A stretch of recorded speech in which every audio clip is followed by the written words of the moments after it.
Dodger Stadium is just one of the most beautiful places in Southern California. It is Los Angeles. It is Southern California.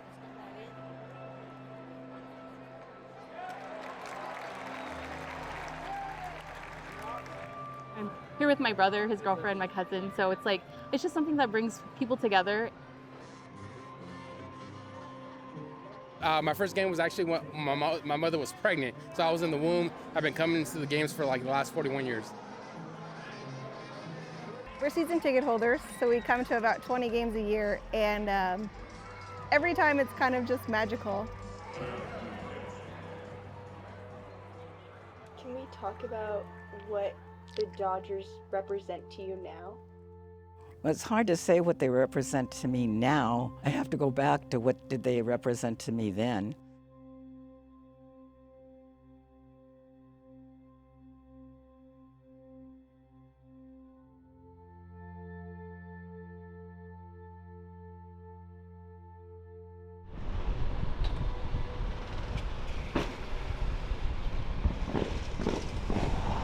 I always think of Dodger Stadium as a place where Latinos have managed to make a space for themselves and claim a place for themselves in a place that was not built for them, meant for them, and is actually a place of removal for them.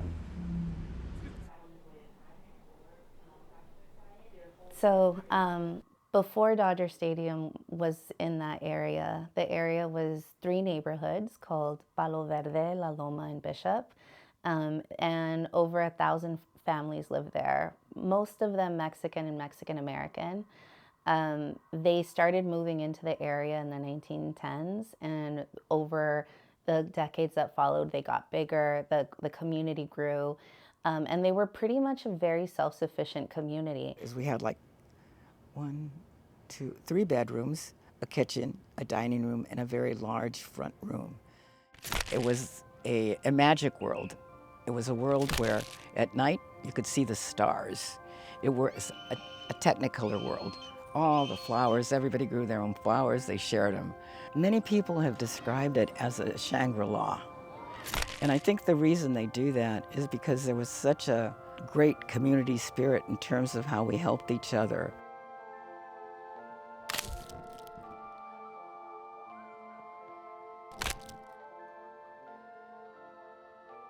We were a community on an upward trajectory that would probably given birth to some political leaders of the time, and that was cut down. In 1950, all of the residents of Palo Verde, La Loma, and Bishop got a letter from the Housing Authority of Los Angeles saying that their house was located where a new public housing project would be built. The letter let them know that shortly city officials would be visiting their home to appraise it, and that they would be receiving what they considered just compensation or fair market value for their home. Well, I didn't know about Chavez Ravine until 1966. That's when I married Frank Wilkinson. At that time, he was working for the Housing Authority. The city of LA. I was in charge of $110 million site selection. I picked a massive site in Chavez Ravine where we were going to build a $35 million, that's 1952 dollars, Ken, a $35 million housing project. Well, he later realized that his dreams of wanting to provide housing in this wasn't maybe what the people wanted. And he admitted that. Residents at that time, some of them wanted to fight back, and there was a sit-in in the mayor's office where a lot of the women from the neighborhood went and they literally sat in. And there were protests at city council meetings, and in response, the city invoked eminent domain. Eminent domain is the power of the government to be able to seize property for public use.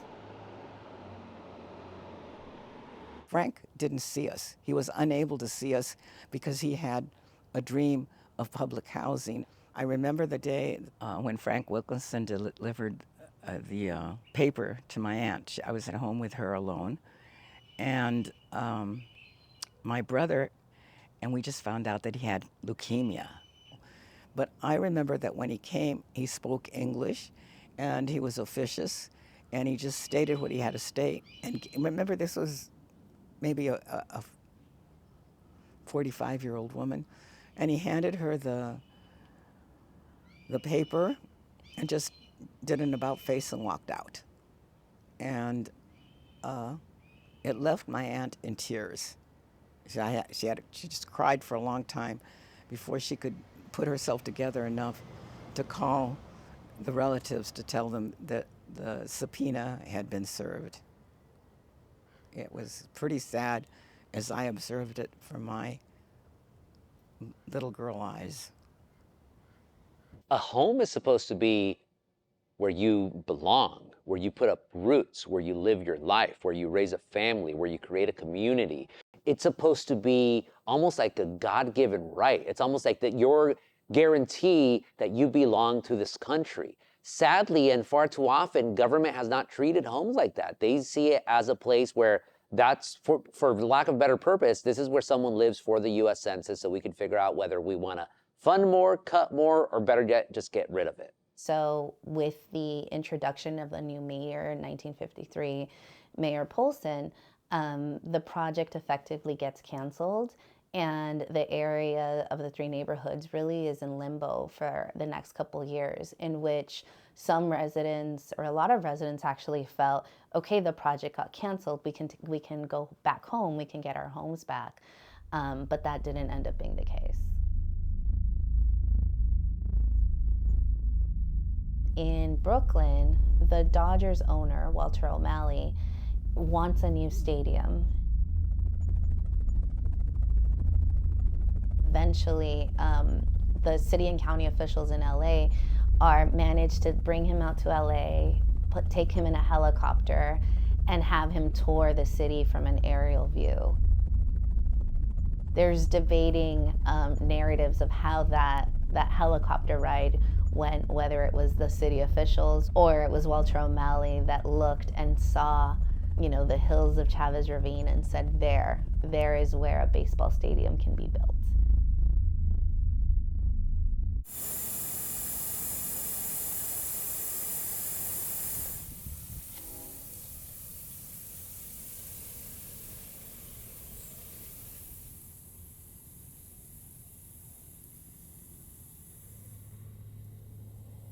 On May 9th, 1959,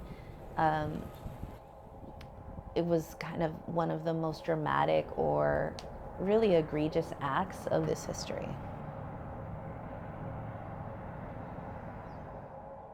Well, when you are being empathetic, you can think of how you would feel if someone's dragging you out and your possessions. Horrific. Sad.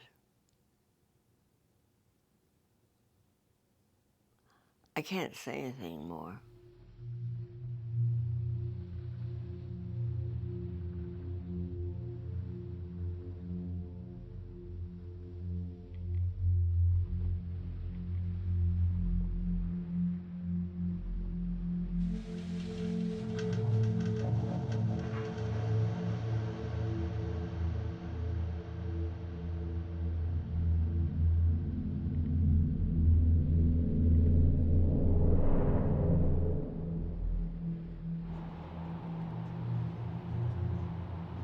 When I see the photos of some of the final evictions that happened in Chavez Ravine, specifically with the Arechiga family, you have to just cringe that law enforcement was doing that to people to get rid of them from their homes. Like, How can you get 4 sheriff's deputies to be dragging down a World War II widow the way that's what happened? And it was also on live TV, so I've never seen that footage. I think I would just be even more enraged about what happened. I mean, eminent domain itself, it's a horrible thing. And that's what the city of Los Angeles did because they wanted to get rid of the people who were there in all those barrios that was Chavez Ravine.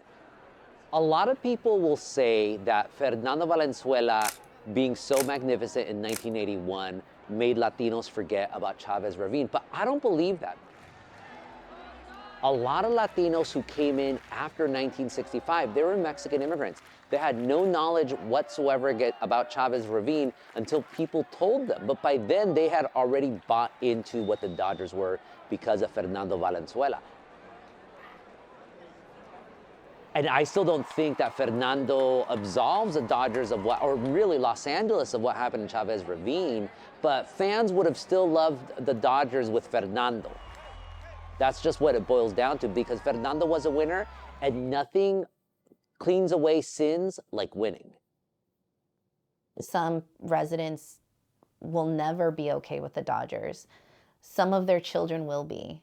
And then there's everyone in between. And so that raises, for a lot of people, this question in terms of who or what are the Dodgers responsible for, especially as we have these conversations about reparations.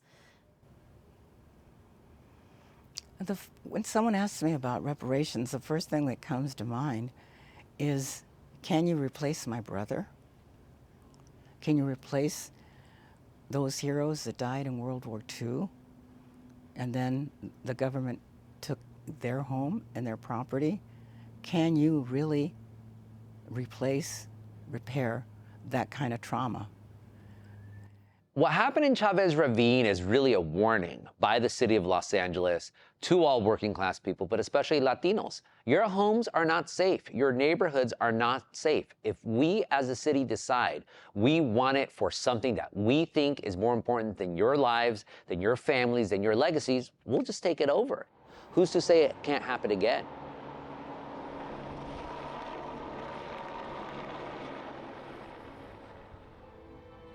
For me, moving out of this perfect community with everyone helping each other, it was pretty traumatic, because it was a magic world.